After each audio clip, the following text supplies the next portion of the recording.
Welcome to Shrink Wrapped. I'm Allison Colarosi here with Dr. David Colarosi, and I'm really excited to talk to you today. I'm excited to talk to you also. Let me start with a story, a parenting story, but I know that the punchline is that I didn't do a great job. It wasn't my best performance. Okay, you ready? Mm-hmm. So you come home and you have to go to a dinner or work dinner, so I've got to take the kids to basketball. So you go to basketball and they get there, we walk right in, they're divided up into two teams. One group is Leno's group. Leno's just turned 5. Everybody else is, 6 and 7? And Leno is... So cute. But he looks like a 3-year-old in comparison to everybody else there. Leno goes there and immediately takes a nap. He is sleeping on the hardwood floor within like 3 minutes. By the way, let's just say we're there for 3 minutes. In that 3 minutes, he has run back and forth to me to rehydrate from all the exercise that he's getting. Like the kid is bloated and then takes a nap on the hardwood floor.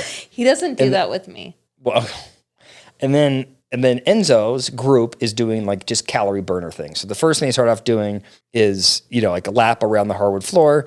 And then they do suicides, which is like where they don't call them suicides anymore. They're like lovers or like happies or something like that. They don't want to use the word suicide. So, this is where you go like from, when I grew up, you go from the baseline to free throw line, back, half line, back, other free throw line, back, baseline, and back. So they do that, and Enzo does well. He participates. We're all good. Then we move to actual gameplay. And, kids grouped, they clump together, and they're just passing the ball like 4 feet to each other, okay? The hoops are lower. I mean, it's an 8-year-old's game. Enzo is 25 feet away from where the ball is the whole time. And I'm watching, I'm going like, it's just no big deal. I don't care. They're just playing basketball. It's fine. But he's like going up and down. He never gets the ball from anybody. Not because he's not good enough. He's good at shooting. He's probably better at dribbling than everybody else. But he never gets the ball because he won't engage. He's just too passive. He won't engage. And so I think, Father, you know what I'm going to do is I'll take a picture of it. That way he'll see and he'll be able to go look at the game tape and revise his performance next time. So I do that. Then we get home and I say, Enzo, I loved how hard you tried. Enzo, I loved how you beat some kids in the sprints. Great job. Your dribbling looks fantastic. But there's this one thing that you could do a little bit better, which is engage in the actual game when you're playing it. And then Enzo's goes, Dad, you don't. Dad, it's about spacing. I was like, he's, you know what I mean? Like he's just talking about like he's really like, I obviously don't understand the game. It's like, okay, let me show you on my phone. And I put the phone I scrolled the picture. It was just over the clump of kids playing where the ball was. And then I go, where are you? And he's like, I'm not in there. And then I scroll over like 4 swipes to Enzo, who's on the, almost out of bounds. And I go, there's no way the ball is going to get there. And he got sensitive about it. Then I'm like, well, but you did a great job. But that did not land well. That wasn't my finest parent. I should have just said, I don't care and let the coach deal with it. I think learning how to take feedback is an important skill. It's a gift, David. That I gave him a gift. You give me lots of gifts. I do think it's important. We have to teach him how to take feedback, There's probably not a lot of fathers out there that are taking videos of their 8-year-old playing basketball, though. Maybe not, but I'm more concerned that you let Leno lay face down. He was terrible. I think he never does that with me. He always plays. He came back. I could not get him off my lap. I think, and he just goes back there, and then I finally go, Leno. I put him up on my lap. I said, look, we're here to play basketball. We came all the way here. You need to play. And if you don't play, you're going to be frustrated at the end of this because Enzo is going to get a piece of gum. You're not going to get gum if you don't play. So I'm like, okay, now I'm going to bribe him. And he goes, okay. So then he runs out there, gets right into the mix of all the kids, takes a nap on the floor.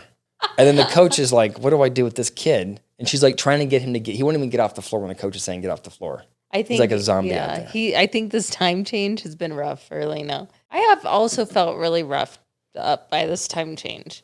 I'm off my A game. I feel tired all the time, but I still can't sleep. It's really strange. Yeah.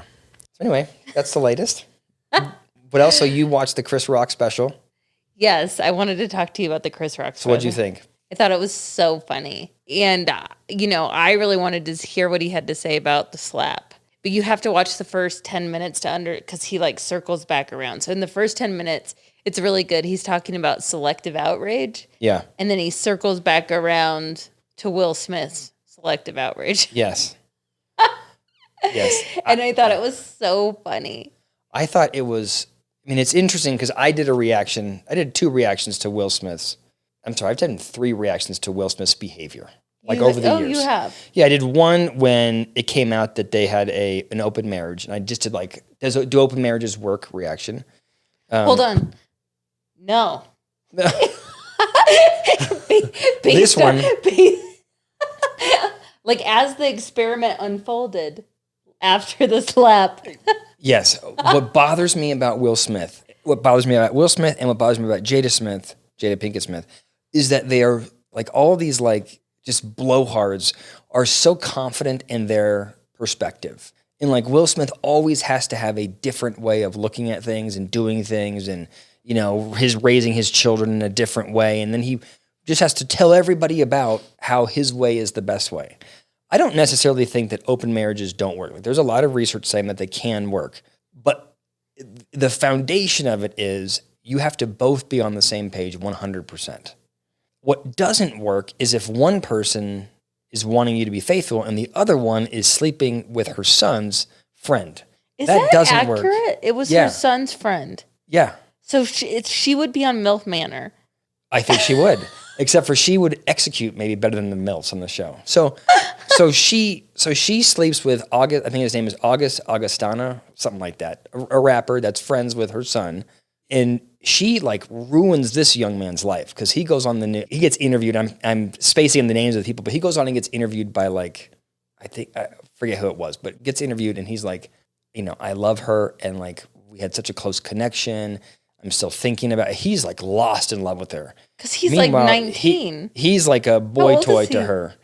I don't know. But then it comes out and then, Jada wants attention around. I don't know what Jada's doing. She has this red table talk and I feel like she's not making it in Hollywood. I'm being mean.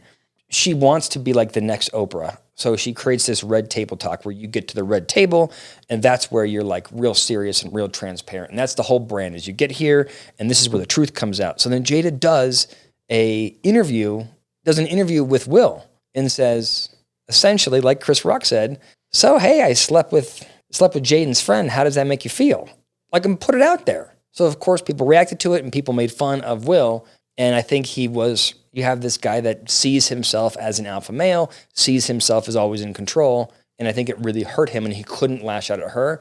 And so this is like the perfect example of displacement where Will Smith turns around and smacks Chris Rock in an effort to, I think partially in an effort to vent his frustration towards Jada, but also in an effort to demonstrate to the world that he has this strong relationship with her. Like that's, I think, that was my takeaway. So I was interested to see how does Chris Rock understand it? And Chris Rock thinks it was pure displacement. That Will was mad at Jada, couldn't deal with it, and so went and smacked him. He was hilarious talking about it. He was like, the whole world called him everyone called him a bitch. 50 Cent called him a bitch, but you don't see him slap him. Going back to that, I think displacement is an accurate diagnosis for that. I was just thinking what was so funny about it. And what I think about is like where people also don't know their emotions.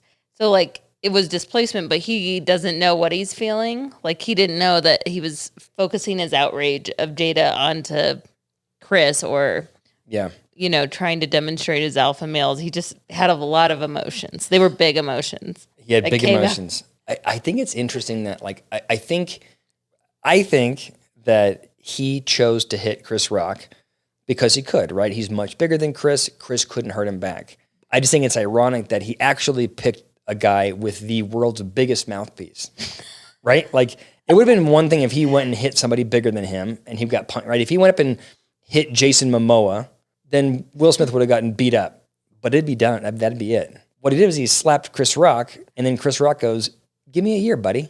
And now we're on Netflix and the whole world is laughing at you again. Like, this thing is never going to die because my special's hilarious and you're the butt of the joke. Like it's a bigger punishment because he picked Chris Rock versus somebody else. It was just a massively bad decision.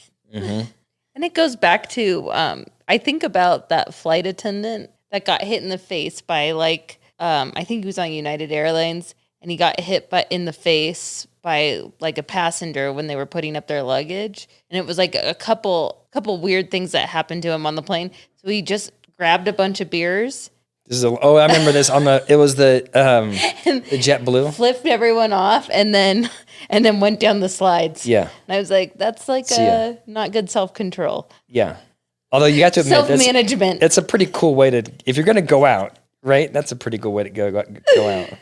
No, it's not. I think you like if those explode, like it's like several $100,000 to fix. So it's not. You're so practical. No, that's really dangerous. Well, no, it's not just dangerous. It's like a financial problem for him because it basically like it's a way of like totaling the aircraft. I think you know how like if airbags deploy, it totals the car. I think it's similar with the aircraft. It's like a several $100,000 mistake. Really? Yeah. I think so. Someone might correct me, but I think the story was, I forget, I feel like he jumped out of the plane, grabbed a couple of Blue Moons, and then jumped out and then like went and walked to his car and drove home. And I think what should have happened is Blue Moon should have sponsored him. Right? Hey, it could have been like, hey, whenever you lose control, have a Blue Moon. I don't know. I don't know if they want to. All right. I have a listener request that we discuss. Okay. All right. I have a teenage son who has experienced bullying in school. He recently told me that he made an AI friend on a chat site. Now, that isn't the question. My son has been... Artificial intelligent friend? Yeah. Like a bot. A bot. A bot. Okay. He's had a relationship with. My son has been in therapy for the past 3 years. However, I would love to hear your thoughts and any research you're aware of on the psychological impacts of AI friendships and relationships on human engagement. What do you think? Well, I think she wants to hear from a psychologist. Give me your thoughts. Because I don't. The answer is, in short, I don't have a strong understanding of the research in the area. So my answer will be a layman's answer. I think my answer for her is that it's not real. It's mathematical equations to give you what you want, just like Netflix, like algorithms to, find things that interest you and connect with you. And it's just not a way to build real relationships. And it's almost scary to me because it's so emotional for the participant that it's like, it could be like mind control because they know the algorithm knows exactly what that kid wants to hear. To me, it's really scary, but I don't know. What do you think? Like they could advertise right to him, like thinking he's his best friend. Yeah. That's interesting. Yeah. It started off. Yeah. So can I just play devil's advocate? So I think, so here's what I actually think. I think that it's a real problem. I think it's a real problem because the kid knows that it's fake.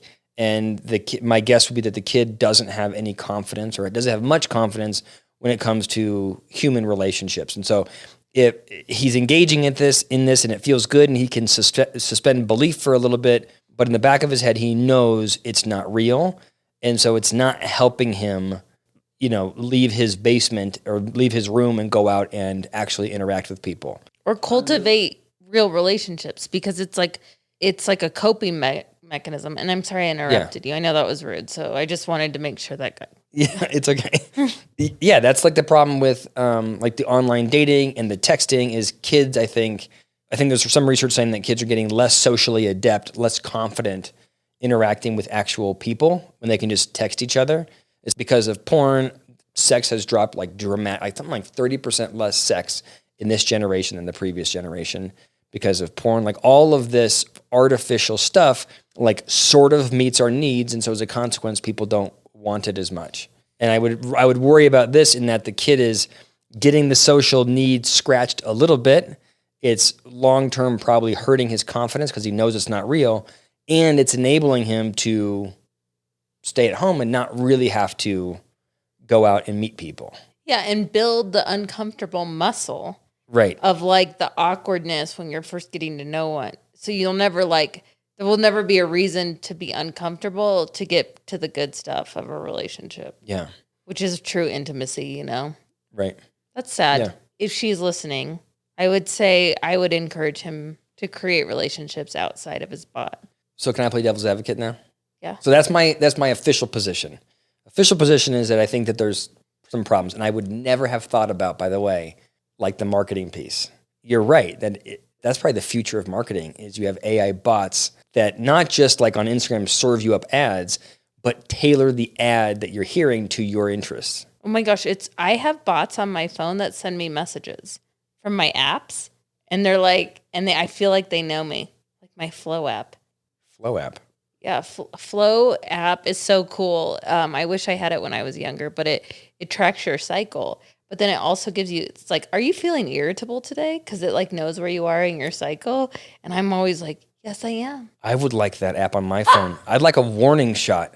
Hey, David, you might want to tread lightly these next couple of days. I recommend it, but I'm always like, oh yeah, I am irritable. Are you feeling sad today? Yes. It's surprisingly accurate. And it's just an algorithm. Okay, so the devil's advocate is there has been some research where bots can be used to alleviate mental health distress. So if you think about like therapy is a big transition, can you do therapy over the phone? Can you do therapy over Zoom? And now they're saying, can a bot do therapy? And the answer is yes. At some level, I'm not saying it's as good as regular therapy, but in a pinch, people do like to express themselves to a bot. So if that bot makes them feel better, even though they're suspending belief. I think I'd like a bot therapist. You really just move. I feel like the pendulum is swinging here for you. I do think I'd like a bot therapist Why? because I don't think I'd like a real person therapist. Okay, I have my own judgments, but bot is basically like if I knew it was a bot, and you tell me if I'm wrong, but the whole reason people go into therapy is to not like a coach, what you do now, but is for you to ask questions for us to find the answers ourselves. I feel like a bot could do that. Yeah. And so then I don't have to deal with like any of the shame of a real person knowing who I am on the inside. And a bot, I would feel much better about a bot knowing who I am. I like it. It's funny because I've heard about it and I go like, that couldn't possibly work. But since you said that, right? So it's like truly no judgment. You are having to write down. I mean, there's journaling or writing or like you have to formalize your emotions to write them down. Like, which is why journaling is helpful. Is you have to take like this massive emotion and energy and you have to distill it down into something that's you can communicate. And that process is really helpful. You have to do the same thing with a bot. So you're a little bit journaling to a bot that's objective. Well, the bot has zero judgment. Right. Wait, how do I find one of these bots? I'd like a bot. Hold on. 5 minutes ago, you were like, this is dangerous, and they're going to serve you. Because I know the bot is not my friend. The bot is... Well, so does this kid that we're talking about. He knows it's a bot, but it's scratching the social itch. But, okay, yeah, I think of it differently. Like, I'm using... Like, I was thinking, like, he was actually trying to use the bot as a friend. The therapist is to help you find answers in life, not like... It is interesting. Can I interrupt you? It's interesting to me that the pendulum has swung for you where you're now thinking about a therapy relationship as less intimate than a friendship. But is that what you think? Do you think therapy is more or less intimate than a friendship? I don't think I've had enough therapy to have that intimacy that I'm sure your patients have had with you. But you wouldn't want it. No, I wouldn't want it. Why? Tell me why. Well, number one, I don't know. I think the therapist that I had before, although I did like her, she served a purpose, but I felt like certain judgments from her that I still think about. You know what I mean? Wait, she had judgments about you. Yeah. That you still think about. Mm-hmm. Oh, now I'm like really after this. You tell me what the judgments were. I've told you before. Tell me offline what they were. If you were talking to a bot, the bot would have recalled that also, right? They'd have the log of all the things, and the bot would know, like, oh yeah, I remember that 5 years ago. You said a bot might be a better husband, Al. For sure. There's no question. Come on. I bring a certain value because I'm spacey, right? Keep things interesting.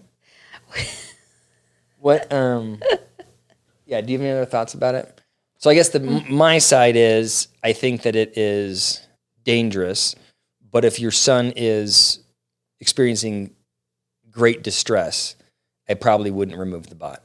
Yeah. That's my final conclusion. Or maybe it's an adjunctive to real relationships. Yeah. Like make sure he's not just hanging out with his bot, but he's cultivating and building that muscle to build friends, you know? Yeah. Because maybe he does need, maybe it's a therapist. The bot is, it's not a friend. Like if I thought about it that way, like he's using it as like a companion. Yeah. That helps him find his own answers. Just semantics. But you're right. But now that you're saying it that way, I'm going like, we have dogs. Like people feel very connected to their animals. They can't even talk. I feel very connected. Right? You're very connected to your dog. And so there's something about this, right? We anthropomorphize the bot just like we dogs get mad at us. I mean, dogs still, even though they can't talk, they still have emotions. Like when we leave, Tibble gets mad and poops on the floor. So yes. He does have emotions, and there are certain things we have to live up to with him and expectations, whereas with the bot, you don't. Yes. But you do, I think, the anthropomorphize, am I saying that right? Anthropomorphize both of them, the animal and the bot. Mm-hmm. That's interesting. Love to hear what you guys think. Yeah.